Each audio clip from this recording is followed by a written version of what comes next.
네, 일부 상영작 그럼에도 불구하고 잘 보셨나요? 네, 이 영화는 장애인 시설 폐쇄 과정을 담은 이야기죠. 그래서 오늘 특별히 이 영화를 촬영하신 정민구 감독님을 모시고 감독과의 대화를 마련해 보고자 합니다. 그럼에도 불구하고 정민구 감독님을 바로 모시겠습니다. 일부 상영작 잘 보셨나요? 네, 일부 마지막 상영작인 그럼에도 불구하고는 장애인 거주시설 향유의 집 폐쇄 과정을 담고 있는데요. 오늘은 특별히 이 영화를 연출하신 정민구 감독님을 모시고 이야기를 나눠보려고 합니다. 성낙원 인권 유린 사건과도 우리가 연결해서 이야기해 볼 수 있을 것 같은데요. 자, 그럼에도 불구하고 정민구 감독님을 모시겠습니다. 안녕하세요. 네, 안녕하세요. 네, 감독님 만나뵈서 반갑습니다. 네, 저도 반갑습니다. 서울에서 오신 거죠? 네, 서울에서 왔습니다. KTX 타고 네, 2시간 걸려서 왔습니다. 고생하셨습니다. 네. 저희 영화를 잘 보았는데요. 사실 이 시설 바깥에서 잘 알 수 없는 장애인 시설 폐쇄 풍경, 그럼에도 불구하고 함께 산다는 것에 대한 질문을 던지는 것 같아요. 자, 그리고 잠시 여운에 빠졌는데 먼저 이 감독님께서 이 영화를 제작하시게 된 배경이 궁금하네요. 예, 말씀해 주실까요? 네, 향유의 집이라고 하는 시설은 조금 특별합니다. 그 특별한 이유는 그 시설이 폐쇄되는 시설이 향유의 집만 있는 건 아니거든요. 그러니까 많은 시설들이 폐쇄가 되지만 주된 이유는 인권 침해 사건이 발생한다든지 그래서 행정처분을 받는다든지 그렇게 해서 강제적으로 폐쇄가 되는 경우들이 대부분이죠. 향유의 집의 폐쇄 과정을 보면 그렇게 행정처분을 받아서 폐쇄가 된 것이 아니라 법인에서 주도적으로 시설을 폐쇄하고 이제는 더 이상 수용시설에서 장애인들이 갇혀서 지내는 것들이 아니라 지역사회에 나가서 생활하는 것들을 법인에서 지원해야겠다라고 이 사회에서 결의를 하고 그렇게 시설을 폐쇄한 거거든요. 그래서 이 과정이 굉장히 의미가 있다고 생각을 했고 처음에는 기록을 해야 되겠다라고 생각을 했어요. 왜냐하면 대한민국 최초거든요. 네. 대한민국 최초로 법인이 주도해서 시설을 폐쇄한 사례이기 때문에 기록을 위해서 영상을 찍었다가 네, 너무 이렇게 찍다 보니까 욕심이 나서 다큐멘터리 영화로까지 제작을 하게 된 것 같고요. 그 향유의 집이 2007년에 시설 비리 사건으로 이제 문제가 되고 나서 그 공익이사로 이제 외부에 계신 분들이 파견이 돼서 시설을 정상화시키는 뭐 그런 역할들을 하셨는데 그때 파견됐던 그 공익이사분들이 제가 속해 있는 단체의 활동가 분들이기도 하셨어요. 어떤 단체? 저는 이제 장애와 인권 발바닥 행동이라고 발바닥 하는 행동. 예, 단체에 있는데요. 저희 단체 활동가 분들이 시설에 가서 이제 시설의 어떤 역할들을 하다 보니까 그것을 기록해 놓는 것이 저희 단체의 어떤 활동에 대한 기록이기도 해서 그래서 겸사겸사 좀 기록을 하다가 영화까지 이렇게 만들게 된 것 같습니다. 그렇군요. 말씀을 듣고 나니 사실 우리 사회의 중요한 역사이고 또 기록이라는 생각이 듭니다.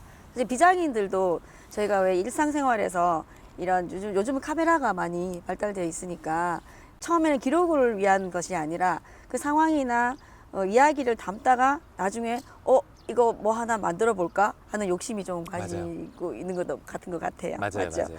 그래서 사실 저희가 지난해에 영화제에서도 나의 집으로 민하연 감독님하고 서감재단 인권유린 투쟁 그 이후의 이야기를 나눠보기도 했었거든요. 그래서 막상 영화를 보니 사실 시설 안이나 또는 시설 밖이나 이런 시설 폐쇄에 대한 반대에 대해서 우려하는 분들의 목소리도 있는 것 같아요. 그래서 이 영화는 장애인은 시설에 살아야 해? 이런 질문을 던질 수도 있는 것 같거든요. 그래서 이 질문에 대한 대답은 우리가 어떻게 해야 될까 한번 말씀해 주셨으면 좋겠습니다. 장애인이 시설에 살아야 하냐라는 질문은 이미 많은 장애인들이 시설에 살고 있고 시설에 살아야만 하는 장애인이 있다라고 하는 말을 전제로 하는 것 같습니다. 그런데 시설에 꼭 살아야만 하는 장애인이 있을까에 대한 좀 의문은 있는 것 같은데 복지부에서도 중증의 장애를 가지고 계신 분들은 시설에서 보호받으면서 살아가야 된다라고 얘기하고 있거든요. 그런 사람들은 탈시설에서 나와서 살기 어렵다라고 이야기를 하고 있는데 저는 그렇지 않다라고 생각해요. 중증의 장애를 가지고 있는 분들도 적절한 지원 체계가 마련되어 있다라고 하면 충분히 나와서 살아갈 수 있죠. 문제는 지원 체계입니다. 그러니까 탈시설 운동이라고 했을 때 이제 시설을 나오는 것만 우리가 생각을 하는데 더 중요한 건 시설을 나와서 동네에서 어떻게 살까인 거고 그 동네에서 살 수 있도록 지원 체계가 마련되면 되는 겁니다. 맞습니다. 그래서 그 보통의 삶, 우리가 사는 삶을 한번 떠올려 보면 시설에서의 살아가는 삶을 우리가 보통의 삶으로 떠올리지 않잖아요. 그러니까 누구나 단체 경험, 단체 생활의 경험이 있으실 거예요. 뭐 예를 들면 그것이 군대든 학교든 기숙학원이든 뭐든. 그런데 군대가 아무리 좋아졌다라고 해서 군대를 다시 가고 싶은 사람은 많지 않거든요. 왜냐하면 그렇죠. 단체 생활이 갖는 한계 때문입니다. 여러 사람이 한 방을 써야 되는데 어떻게 내 사생활이 보호받을 수 있겠어요? 네. 여러 사람이 한 건물을 사용해야 되는데 그리고 정해진 규칙을 따라야 되는데 어떻게 나만 밥을 다른 시간에 먹을 수가 있겠습니까? 이런 것들이 전반적으로 삶의 질을 떨어뜨리는 결과를 나타나고 그래서 저는 시설이 아닌 동네에서 사는 게 가장 보통의 삶, 당연한 삶이고 모든 장애를 가지신 분들도 마찬가지다. 네, 그렇게 생각을 합니다. 네, 그렇죠. 사실 시설만이 유일하다는 대안을 가지고 생각하는 사람들도 있으시고요. 그리고 거꾸로 우리 사회가 사실은 시설만을 강요하지 않았나 이런 생각도 한번 제고를 해봐야 됩니다. 왜냐하면 맞아요. 이 시설이라는 것은 통제가 기본이 되어 있지 않습니까? 모든 인간이 존엄한데 맞아요. 누구나 다 평등한 삶을 살 맞아요. 권리가 있는데 맞아요. 누군가로부터 시설로부터 뭐 복지사로부터 뭐 단체장으로부터 이렇게 계속 통제를 받는다는 맞아요. 것은 인간으로서 자기의 존엄함을 맞아요. 사실은 박탈당하는 거잖아요. 그래서 시설 생활을 좀 해보셨나 봐요. 단체 생활. 단체 생활도 좀 해봤지만 시설에도 제가 방문한 경험도 있고 거기서 뭐 이렇게 학습 지원을 해본 경험도 있기 때문에 너무나 잘. 그래서 성락원 지금 경산에 있는 성락원 얘기를 한번 해보면 거기서 물고문 학대가 있었습니다. 그런 걸로 인해서 인권 유린 너무나 아픈 사건이죠. 이 사건의 해결을 위해서 대책위도 꾸려지고 또 이러저런 얘기를 많이 나누고 있는 상황인데 그렇다면 과연 학대가 없으면 폭력을 하지 않으면 때리지 않으면 맞지 않으면 그럼 문제가 없는 걸까? 이런 거에 대한 질문도 있을 수 있을 것 같아요. 감독님 생각은 어떠신가요? 인권 침해가 없고 폭력이 없어야 하는 건 너무나 당연한 거잖아요. 성락원 얘기하셨지만 성락원에서 화장실에 끌려가서 거주인분이 물고문을 당했어요. 21세기에 2021년을 사는 지금 물고문이 웬 말이에요. 물고문을 당하셨는데 근데 얼마 전에도 이런 일이 또 있었거든요. 밀양에 있는 그 오순절 평화의 마을이라고 하는 네. 노숙인 시설이에요. 노숙인 시설인데 노숙인 시설임에도 불구하고 그 시설에 거주하는 분들의 80~90%는 지적장애가 있는 분들이거든요. 네. 근데 이분이 이제 올해 4월, 5월에 걸쳐서 지속적으로 폭행을 직원에 의해서 폭행을 당해왔다는 사실이 드러나게 된 거죠. 근데 그 폭행을 왜 당했냐면요. 바지에 오줌을 싸서 그런 거예요. 그러니까 시설에서 이루어지는 학대 폭력의 이유가 대부분 이런 식이라는 거예요. 지적장애인이 발달장애인이 바지에 오줌을 싸서 정해진 시간에 음식 먹는 걸 거부해서 뭐 자꾸 이렇게 시설 밖을 나가서 뭐 이런 거거든요. 그렇죠. 근데 너무 당연하잖아요. 건물에만 있으면 지겨우니까 나가는 거고. 아니 시설에서 저녁밥을 한 4~5시면 먹어요. 왜냐하면 직원들 퇴근해야 되니까. 근데 4~5시에 저녁 먹고 싶은 사람이 누가 있어요?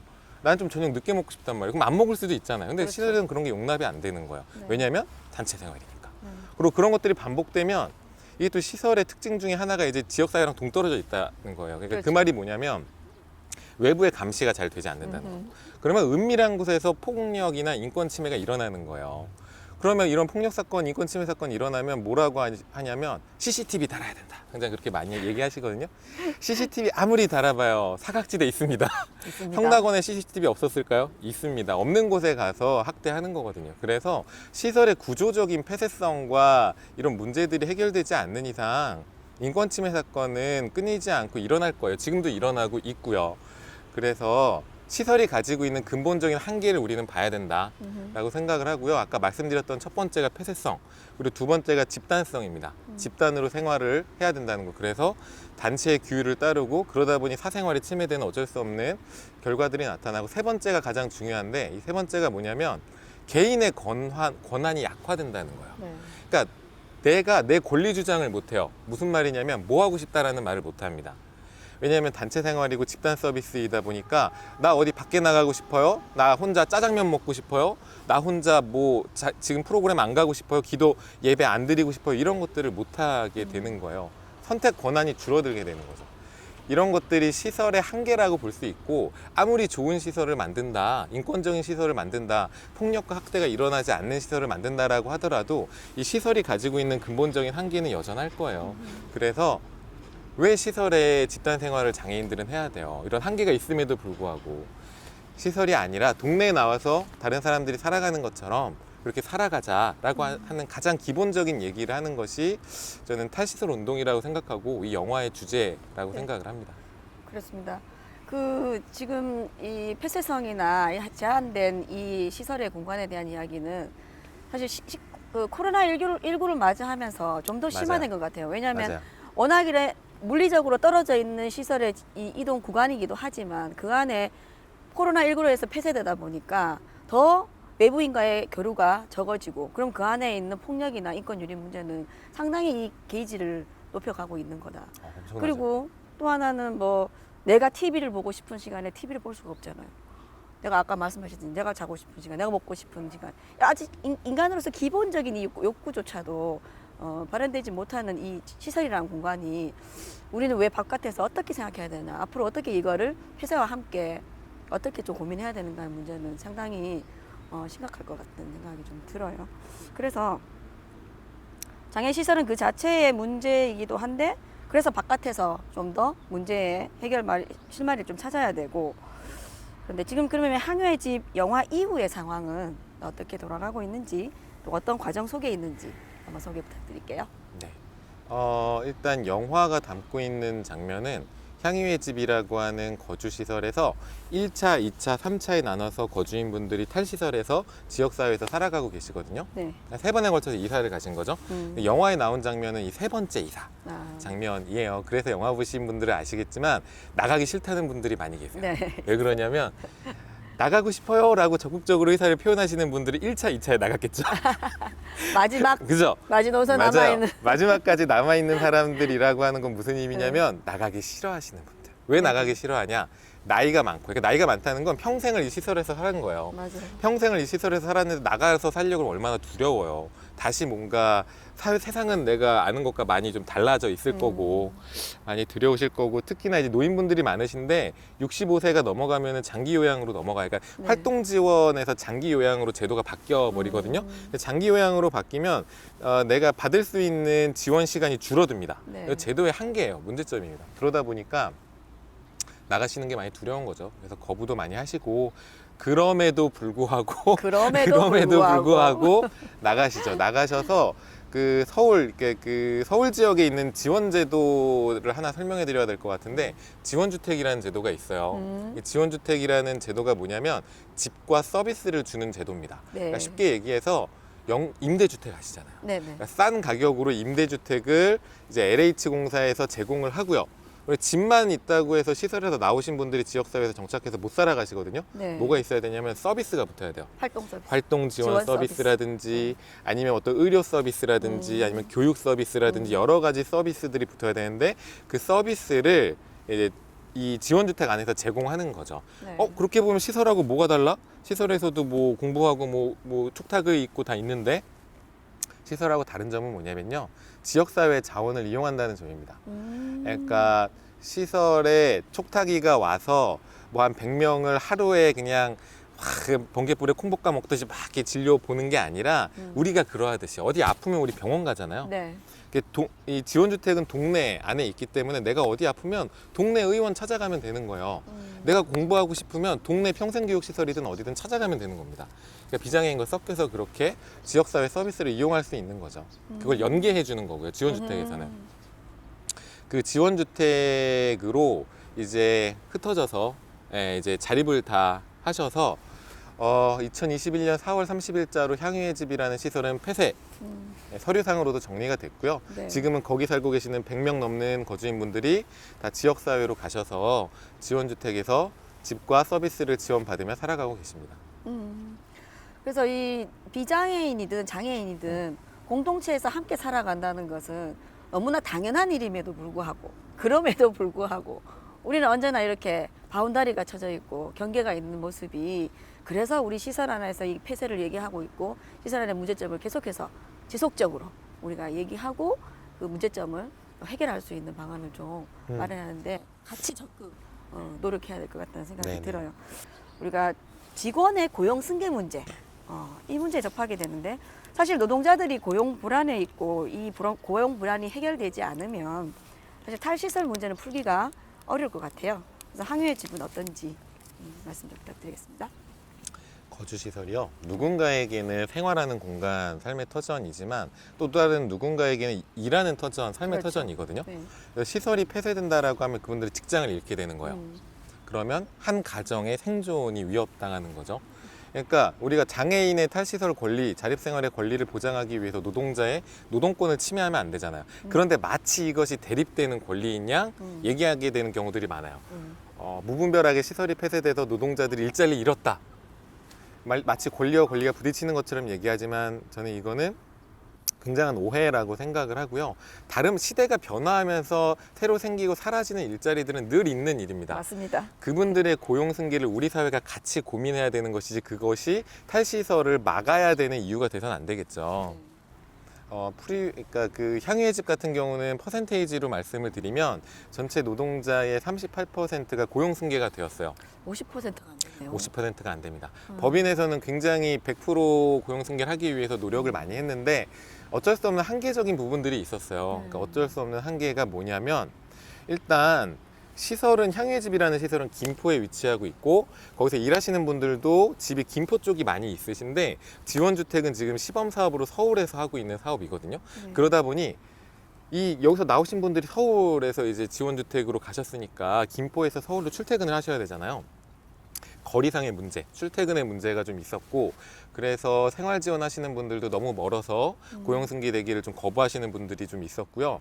그리고 생활 지원하시는 분들은 그나마 지원주택에서 어떤 역할을 하실 수가 있는데 예를 들면 촉탁의, 물리치료사, 뭐 간호사, 뭐 기계실에서 일하시는 분들 이런 기능직 분들은 사실 좀 어려움이 있었어요. 왜냐하면 아까도 말씀드렸지만 지원주택은 그 안에 뭐 의사가 있거나 물리치료사가 있는 형태가 아니거든요. 네. 그러니까 물리치료를 받고 싶으면 그 인근에 있는 병원이나 뭐 이런 데를 이용하는 그런 제도이기 때문에 그런 분들은 고용승계 하는데 구조적인 어려움들이 좀 있었죠. 그렇네요. 그리고 3차에 나눠서 이사를 가게 됐는데 이 3차에 나눠서 이사 나가신 분들이 다 같은 법인에서 운영하는 그 지원주택으로 가신 게 아니거든요. 그러니까 다른 운영사업자가 운영하는 지원주택으로 가다 보니까 같은 법인 내에서 이루어지면 고용승계를 좀 더 압박할 수 있었을 텐데 다른 법인이다 보니 그거에 대한 압박이 좀 먹히질 않았죠. 한계가 있네요. 그래서 저희가 많이 얘기했던 게 이거는 법인 차원에서 할 문제가 아니라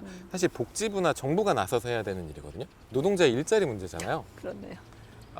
근데 사실 안타깝게도 아직 좀 이게 향유의 집이 이렇게 법인 주도로 시설 폐쇄된 게 처음이다 보니까 지자체나 정부에서도 많이 좀 놓치고 간 부분이라고 저는 생각을 합니다. 그리고 앞으로 당연히 우리가 같이 고민해야 될 부분이라고도 생각을 하고요. 그 노동자의 고용 승계 문제는 우리가 탈시설하는 과정에서 같이 풀어야 할 숙제죠. 그래서 끝으로 관객분들에게 한마디 전하고 싶은 말씀이 있으면 부탁드리겠습니다. 어떤 말씀을 전해야 될까요? 드리고 싶은 얘기는 되게 너무 많은데요. 많죠. 이 영화를 보시는 분이 어떤 분들인지 잘 모르겠지만 장애에 대해서 평소에 고민을 많이 안 하시는 분들도 계셨을 것 같아요. 그냥 피상적으로 장애인이든 비장애인이든 누구나 행복하고 평등하게 살아야지라는 생각들 하셨을 수도 있을 것 같고 그런데요. 이게 막상 내 문제로 다가오면 조금 달라지기도 하거든요. 예를 들면 우리 집 옆집에 발달장애인이 산다.